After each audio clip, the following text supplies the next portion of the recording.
I'm Zsófia Palffy from Budapest, Hungary, and we studied human perception.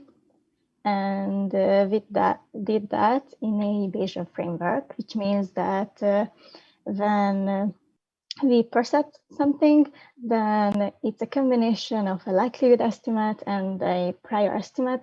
The likelihood comes from sensory evidences, and these prior estimates come from previous experiences. So in an associative learning paradigm, what will happen? The participant will here have to decide between different percepts. They will either see these dot pairs turning clockwise or counterclockwise to this end state. And if they see this motion strike, then they can calculate this likelihood of that event. And they will also be influenced by their priors as they learn certain associations.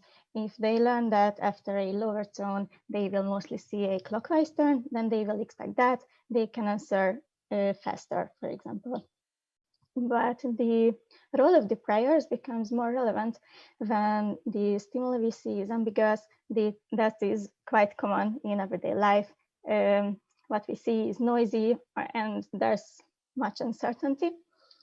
And in these cases, we can only make these decisions based on these prior expectations.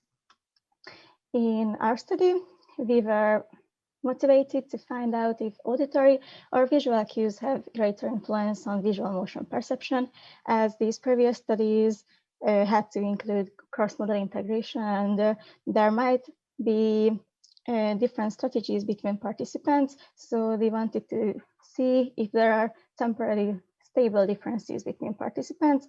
To do so, we asked them to come into our lab twice with a 1-week delay.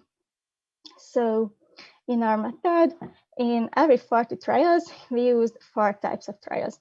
Mostly, we showed congruent cues, which were followed by a more predictable target. These cues were multimodal, so they consisted of this lower tone, for example, with a yellow dot moving upstairs, and they associate this cue pair with the clockwise direction. But sometimes we show a less predictable target, so the same cue pair, but a counterclockwise direction. And we also show them ambiguous targets where there is no motion illusion. They will be affected by their priors. So in these trials, we will see the effect of associative learning. But to see how they are affected by modality, we use incongruent cues, which are a mix of these previously known cue pairs. Here, the acoustic and the visual domain of these cues are associated in different directions. And what we found is that there is an effect of associative learning. Here, we calculated median reaction times in those trials when the target was predictable and in those trials where it was less predictable. And here we plotted the difference between these. And we can see that at group level, these results are mostly about 0, meaning that they reacted slower to the less than to the more predictable target stimuli. Second, when there was ambiguity, and we still show those cue pairs to which they had certain associations, then we calculated in how much percentage they will still decide on these ones, and we found an increased rate of cue consistent decisions.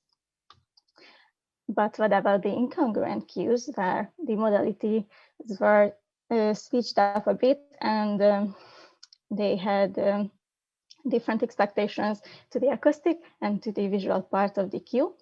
Well, we calculated the percentage of decisions consistent with the direction associated to the acoustic part. Here, 50% would mean no influence, and for many that is true, but we can see more decisions consistent with the prediction of the acoustic dimension, and there's nobody who's more influenced by the visual part. All of the previously mentioned variables were temporarily stable, which can be seen from these plot of every participant's result from session 1 and session 2, and also by these high interclass correlation coefficients. So to sum all of this up, we found large and stable differences, which were due to our experimental manipulations. We replicated previously shown effects of associative learning, and our novelty was that there's a bias towards auditory cues predictions. If you'd like to discuss potential underlying mechanisms or future plans, which include computational modeling and neuroimaging, please find me in the poster section. I will be poster 61, and also you can read about in a preprint, which is already available. Thank you.